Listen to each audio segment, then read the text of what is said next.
안녕하세요. 하루 필수 말씀 충전 하필 큐티 조정환입니다. 오늘 함께 나눌 하나님 말씀은 출애굽기 9장 1절에서 12절까지 말씀입니다.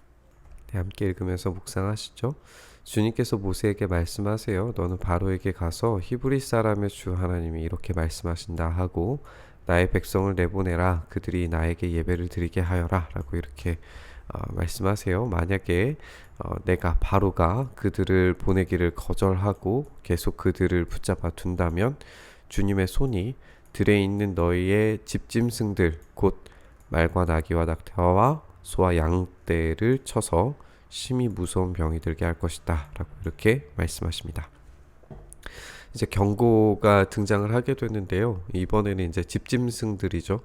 이 집짐승들이 이제 말과 나귀와 낙타와 소와 양떼 이렇게 등장을 하게 되는데 물론 이제 가축의 신이었던 하토르를 우리가 생각을 해볼 수도 있고 여기에서 이제 중요하게 생각이 되는 것은 이 모든 것들이 이제 바로의 재산이라고 하는 거죠.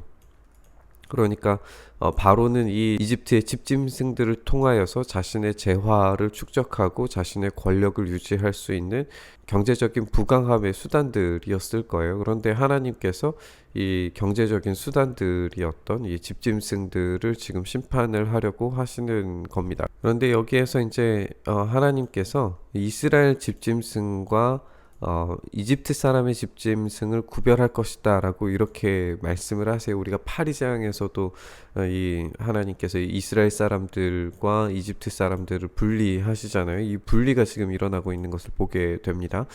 그러니까 하나님께서 소유하신 백성에게는 이 집짐승이 남아 있겠지만 이집트 사람들에게는 이 집짐승 그 소유와 부유함의 원천들인 이 짐승들이 이제 죽게 되는 것이죠. 이스라엘 자손의 것은 하나도 죽지 않게 할 것이다 라고 그렇게 말씀하십니다. 주님께서 때를 정하세요. 나 주가 내일 이 땅에서 이 일을 하겠다라고 그렇게 말씀하십니다. 우리가 개구리 재앙을 생각을 해보면 하나님께서 심판을 내리시고 난 다음에 언제까지 바로가 이 개구리를 없애달라고 요청하냐면 내일이라고 이렇게 이야기를 하잖아요. 그러니까 이전에는 바로가 시간을 정했어요. 그런데 지금 장면에서는 하나님께서 시기를 정하시고 이 땅에서 이 일을 하겠다는 거죠. 바로는 내일까지 개구리를 없애달라라고 이야기하면서 어쩌면 그 가운데에서 자기가 뭔가 해결할 수 있는 부분들이 있는지 없는지 점검을 해보려고 하는 것들이 내재되어져 있었다면 하나님께서 내일 이 땅 위에 이 일을 하겠다라고 그렇게 말씀하셨을 때 바로에게는 이제 역전당한 선택지이고 그리고 기회가 어쩌면 생긴 거예요. 보냈을 때에 문제가 일어나지 않겠죠. 그러나 바로는 그런 생각이 전혀 없어요. 이튿날에 주님께서 이 일을 하시니까 이집트 사람의 집짐승은 모두 죽었는데 이스라엘 자손의 집짐승은 한 마리도 죽지 않습니다. 이런 분리가 이제 일어나게 된 거죠. 바로는 사람을 보내서 이스라엘 사람의 집짐승이 진짜 한 마리도 죽지 않았는지 확인했어요. 확인까지 했습니다. 그런데 바로는 여전히 고집을 부리고 백성을 보내지 않게 됩니다. 이제 여섯 번째 재앙인데요. 우리가 어제도 함께 나눴지만 우리 재앙을 첫 번째 재앙에서 세 번째 재앙 그리고 네 번째에서 여섯 번째 그리고 일곱 번째에서 아홉 번째 그리고 열 번째 재앙 이렇게 첫 번째, 두 번째, 세 번째 사이클로 이제 이루어져 있다라는 것을 함께 나눴었는데 이제 두 번째 사이클의 마지막이에요. 그러면 이제 세 번째 재앙이었던 이 재앙과 함께 비교를 해볼 수 있을 것 같아요. 이 재앙과 여섯 번째의 이 피부병인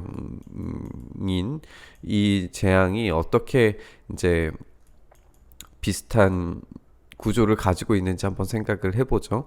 하나님께서 모세와 아론에게 말씀을 하세요. 화덕에 있는 그름을 두 손에 가득히 움켜쥐고 모세가 그것을 바로 앞에서 공중에 뿌려라 라고 이렇게 명령을 하십니다.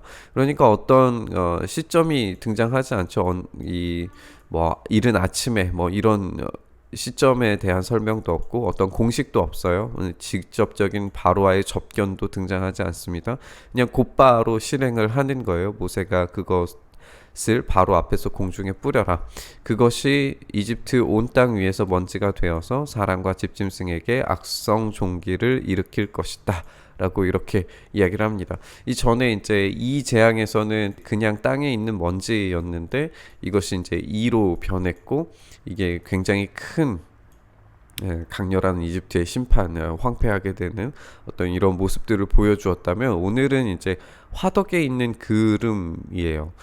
이거는 이제 벽돌을 만들던 화덕을 생각을 해보면 이것도 마찬가지로 이제 바로의 경제적 권력 뭐 이런 것들을 상징하는 그런 상징물이란 말이에요. 이 화덕, 이 벽돌을 구워서 이 벽돌을 가지고 건축물을 세우고 하는 모든 일들을 했기 때문에 이 화덕에 있는 그을음이라고 하는 것 자체가 어떤 이스라엘이 당하고 있었던 고통스러운 상황을 이제 이야기하고 있는 것일 텐데 이 그을음을 이제 던지니까 모세가 바로 앞에서 공중에 뿌리게 되니까 이 집짐승에게 악성 종기가 생기는 거죠. 그러니까 바로가 가지고 있었던 어떤 경제적인 부요함과 풍요로움이 이 전 재앙에서는 다섯 번째 재앙에서는 집짐승으로 그리고 이번에는 이 화덕에 있는 이 벽돌을 굽는 이곳에서 벌어지는 것으로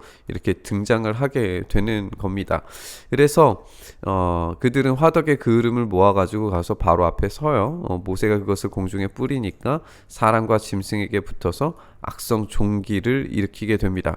그런데 여기에서 문제가 더 심화되는 건 뭐냐면 이전에 이 마술사들이 이 재앙에서는 이것은 하나님의 손가락이 하지 않으면 이런 일이 벌어질 수 없다라고 말한 적이 있었는데 이 여섯 번째 재앙에서도 지금 마술사들이 등장을 해서 종기가 나요. 그런데 이게 이제 결국에는 이 전에 있었던 재앙들은 어떻게 보면 마술사들이 이 바로와 한편이었다라고 하는 어떤 바로의 이야기를 대언하는 그런 존재자들이었다라면 오늘은 이 종기 때문에 아예 모세 앞에 나서지도 못해요. 그러니까 이 바로의 권력 자체가 완전히 축소되고 사라져가고 있는 것을 현상적으로 지금 보게 되는 거죠. 모든 이집트 사람과 마술사들에게 종기가 생겼다라고 이렇게 설명을 합니다.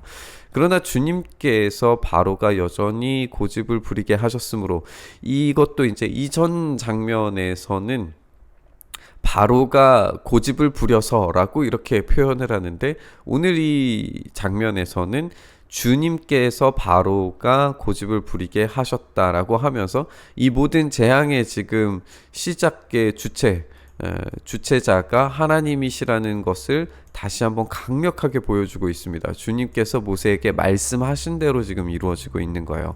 바로가 그들의 말을 듣지 않았던 것은 주님께서 말씀하셨던 일이고 그리고 그렇게 하나님께서 바로를 내버려 두심으로써 이런 문제가 해결되지 않고 이 바로의 권력과 재산들 이런 모든 것들이 지금 심각한 타격을 받고 있는 것을 우리가 보게 됩니다. 바로는 자기의 힘과 능력을 굉장히 의지했고 그것에 대한 확신이 있었고 그런 문제들을 자신의 힘으로 권능으로 해결할 수 있으리라고 그렇게 확실히 믿었지만 오늘 본문을 통하여서 이 집짐승들이 죽어나가는 그런 상황 그리고 하나님께서 이스라엘의 집짐승들은 보호하심으로써 지금 이 땅의 어떤 경제적인 부요함과 풍요로움이 하나님으로부터만 제공된다는 사실을 바로는 깨달았어야 했습니다. 그리고 이 두 번째 사이클의 마지막 재앙이었던 이 악성 종기에 대한 이야기도 이 벽돌을 굽는 그곳에서 지금 재를 끄집어내서 바로의 눈앞에서 지금 흩날려 뿌리는 거잖아요. 이거는 강렬한 메시지잖아요. 행위적인 메시지인 거예요. 네가 지금 이렇게 고통스럽게 벽돌을 굽게 만들었던 이 죄가 너의 어떤 권력과 그리고 너의 재산과 너의 건축물을 만들었을지 모르지만 이 재가 이제 너에게 돌아가서 재앙으로 변하게 되리라 라고 하는 어떤 행위적인 메시지인 거잖아요. 그러니까 바로가 가지고 있었던 그런 욕망들, 신적인 존재가 되리려고 믿고 그렇게 만들었던 모든 건축물들을 만들었던 그 베이스에 남겨진 그 재와 같은 그런 상황들이 이제는 자신의 몸에 들러붙어서 이집트 사람들의 몸에 들러붙어서 어떤 경제적인 권력의 힘에 타격을 주고 있는 것을 우리가 보게 됩니다. 이 두 번째 사이클까지 우리가 함께 읽었는데요. 결국에는 하나님께서 이 바로에 대한 어떤 주권들을 선언하고 계시는 것을 매우 강렬하게 우리가 보게 됩니다.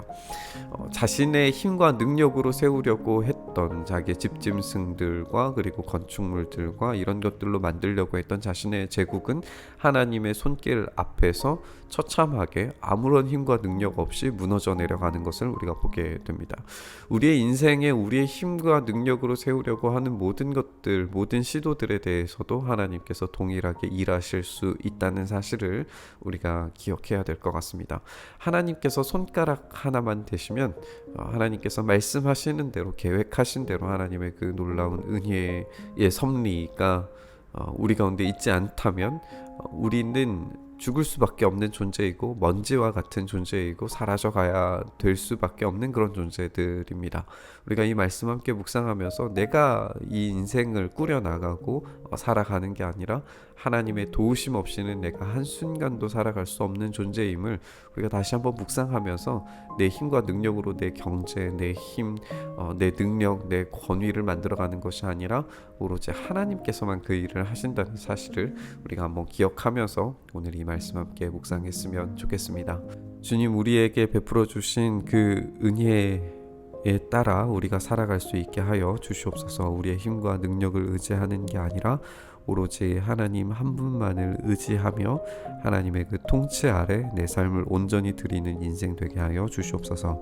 그렇게 주님 앞에 엎드리는 인생 살아갈 때 하나님의 참되신 은혜로우신 도우심을 우리가 받아 누리며 매 순간이 하나님의 일하심 없이는 살아갈 수 없노라고 고백하는 인생 되게 하여 주시옵소서.